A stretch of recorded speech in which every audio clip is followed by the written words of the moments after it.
আজকে অনেক দিন পর ডাঙা আর আলু দিয়ে কাতল মাছের একটা পাতলা ঝোল রান্না করব। সেই সাথে মিষ্টি লাউ ভাজি করব এবং করলা ভাজি করব।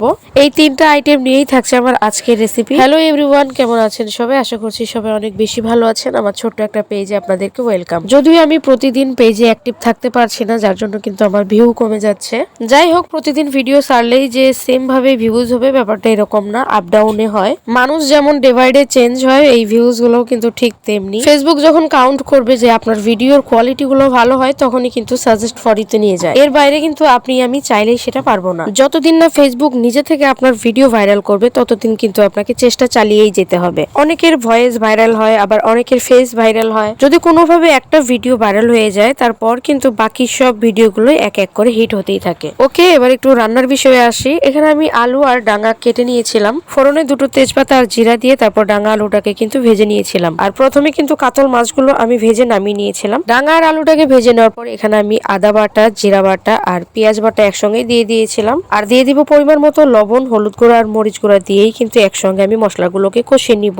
এরপর হালকা একটু জল দিয়ে মশলাটাকে কষিয়ে নিতে হবে সবজিগুলোর সাথে। আমি কিন্তু এই ফার্স্ট টাইম এভাবে রান্না করছি। মশলা কিন্তু প্রথমে কষাই নেই, আগে প্রথমে সবজি কষিয়ে নিয়েছি, তারপর কিন্তু মশলাগুলো দিয়েছি। এই রান্নাগুলো কিন্তু খুবই ভালো লাগে। আপনারা চাইলে কিন্তু বাসায় ঠিক এভাবে রান্না করে খেতে পারেন, খুব ভালো লাগবে। এখন আমার মশলাটা কষিয়ে নেওয়া শেষ, পরিমাণ মতো জল দিয়ে দিব। একটু পাতলা ঝোল রান্না করব, যার জন্য একটু জলটা বেশি দিয়ে দিব। জলটা দিয়ে দেওয়ার পরে একটু ঢাকনা দিয়ে ঢেকে দিব, যাতে সবজিগুলো আর একটু ভালোভাবে সেদ্ধ হয়ে যায়। এখন ঢাকনাটা তুলে আমি মাছগুলো দিয়ে দিব।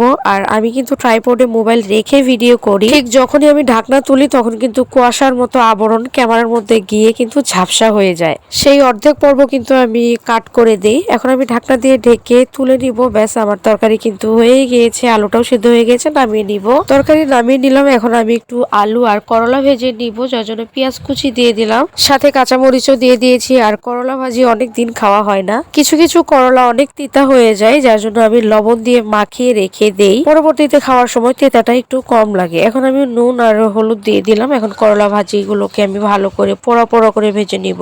পোড়া পোড়া করে ভেজে নিলে করলা ভাজি কিন্তু খেতে খুব বেশি একটা তেতো লাগে না, খেতে ভালো লাগে। কিন্তু এটা সত্যি, আমি কিন্তু করলা ভাজি সবসময় খুব পোড়া পোড়া করে ভাজি না। আমার বড় দিদি, উনি কিন্তু পোড়া পোড়া করে ভাজে। আর অনেক পোড়া করলা ভাজি কিন্তু আমার ভাসুর খেতে অনেক বেশি পছন্দ করে। এই তো আমার করলা ভাজি শেষ, নামিয়ে নিয়েছি। এখন কালো জিরে ফোড়ন দিয়ে আমি মিষ্টি লাউ রান্না করব। সকালবেলাও মিষ্টি লাউ ভর্তা করে গরম ভাতের সঙ্গে খেয়েছি। এখন দুপুরবেলা ভাবলাম যে মিষ্টি লাউ একটু ভাজি করি। পরিমাণ মতো লবণ আর হলুদ গুঁড়ো দিয়ে দিলাম, আর চিড়ে রাখা কয়েকটা কাঁচামরিচ দিয়ে দিলাম। এই যে আমার মিষ্টি লাউটাও ভাজা হয়ে গিয়েছে, এখন কিন্তু নামিয়ে নিব। কথা বলতে বলতে রান্নাটাও শেষ করে ফেললাম। এখন দুপুরের লাঞ্চের জন্য সবার খাবার দিয়ে দিয়েছি। পিকুও খেয়ে নিয়েছে, ওকে খাইয়ে দেওয়া হয়েছে। তারপর আমি নিজের জন্য খাবার বেড়ে নিলাম। তো খেতে খেতে ভিডিওটা এখানেই শেষ করছি। এই ছিল আমার আজকের মতো একটা ছোট্ট মিনি ব্লগ। সবাই ভালো থাকবেন, সুস্থ থাকবেন। দেখা হবে নেক্সট পরবর্তী কোনো ভিডিওতে। Thanks for watching. Tata and take care.